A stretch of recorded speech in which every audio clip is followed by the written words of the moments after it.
Magandang araw sa inyong mga katek. So for today's video ay isi-share ko sa inyo itong nabili kong motor. Ayan, ito po ay brand new na Rossi Flex 125i. Ito po yung fuel injected na. So ito yung napili ko guys, parang ito yata yung version 2 niya kasi yung version 1 kasi nito guys ay hindi pa ganyan yung tangke niya. So iba na yung itsura ng tangke niya. Tapos mayroon na siyang FI na nakalagay dyan sa harap. Yan, so ganito yung magiging itsura niya guys sa daylight. Ayan, matte brown ang tawag dito. So pinili ko to kasi gusto ko yung kakulay ng kape, combination ng itim. Yan, ito yung pinaka itsura niya. Ayan guys, ito pala ay digital panel. Yan, digital panel yan, may dalawang button para sa reset. Yan, tapos may dalawang bulsa din. Medyo malalim yung bulsa niya sa kaliwa. Pwede mo ilagay yung cellphone mo, tapos pwede mo pantakpan ng basahan para di makita. Yung sa kabila ay maliit lang na butas. Ayan guys, ito yung pinaka-itsura niya guys. Scooter. Ito yung pinakauna kong motor. First motor ko ito guys kasi puro hiram lang ako dati. At ngayon ay may sarili na ako. Bali, meron na rin pala itong charging port guys, no? So ang kailangan mo na lang ay cord ng motor mo, ng cellphone mo. Hindi mo na kailangan magdala ng charger sa kanya. O pag on mo pa lang sa kanya ay pwede ka na mag-charge ng motor mo kahit hindi mo na i-start yung motor.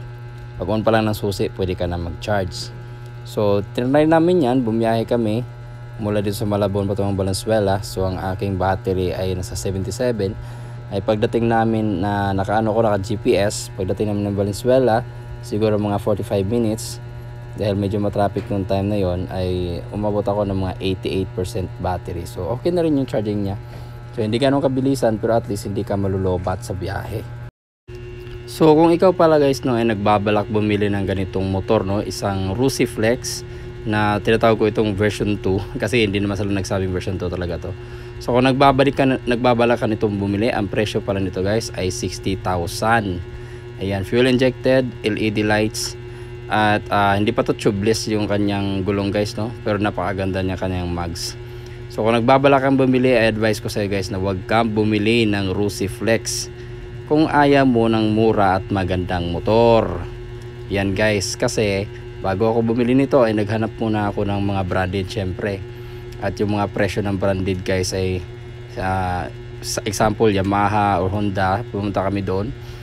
Presyo nila doon ay nasa mga 80 plus talaga yung mga motor nila ng mga ganitong scooter. So medyo mataas talaga yung presyo nila guys kasi sa bagay branded naman talaga sila. Tapos nagtingin-tingin din ako sa mga reposes nila.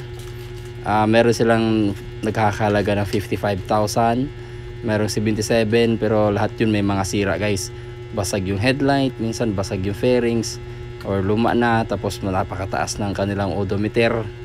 Yan, napakalayo na ng tinakbo. So tapos sa ganung presyo, sa tingin ko hindi siya sulit kasi pag binili mo marami ka pang ayusin. Tapos pasok pa ang rehistro guys, ikaw pa ang magre-rehistro kasi repo siya. Madalas repo daw, sabi ng taga Yamaha ay madalas sa kanilang reposes ay pasok ang rehistro. So ikaw pa ang magre-rehistro nun kung ilang taon yun. Madalas pa naman 2 taon daw na pasok. Yan guys, yun yung magiging problema mo kapag bumili ka ng repo.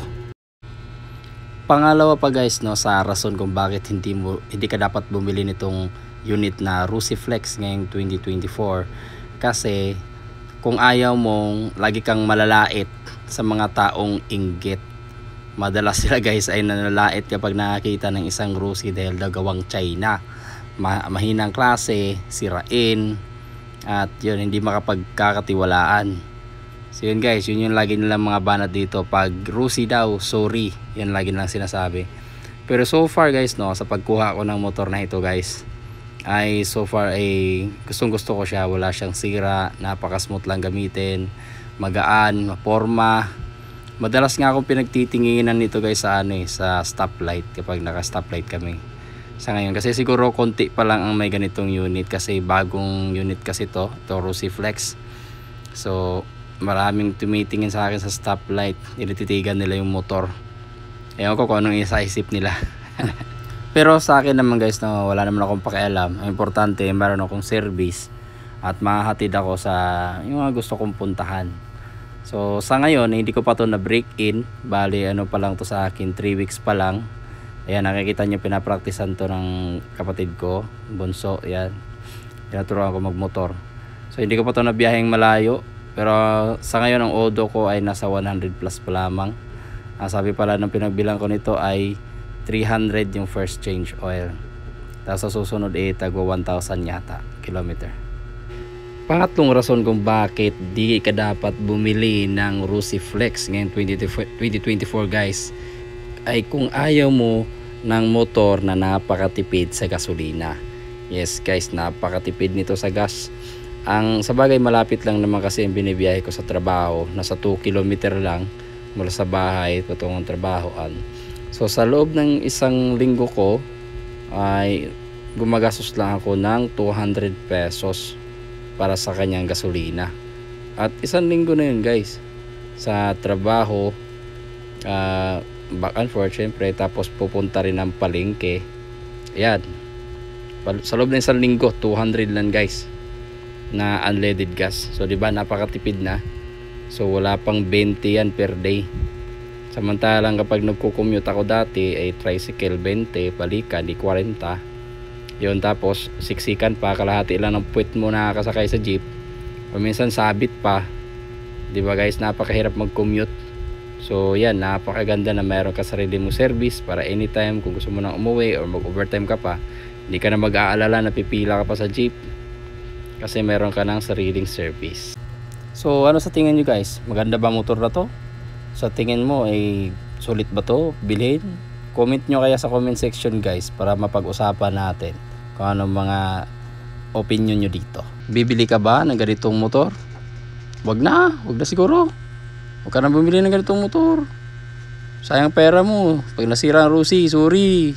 Yeah. Bali, straight cash ko pala to binili guys 60,000 pesos. Fully paid. Trigger na naman yung iba dyan.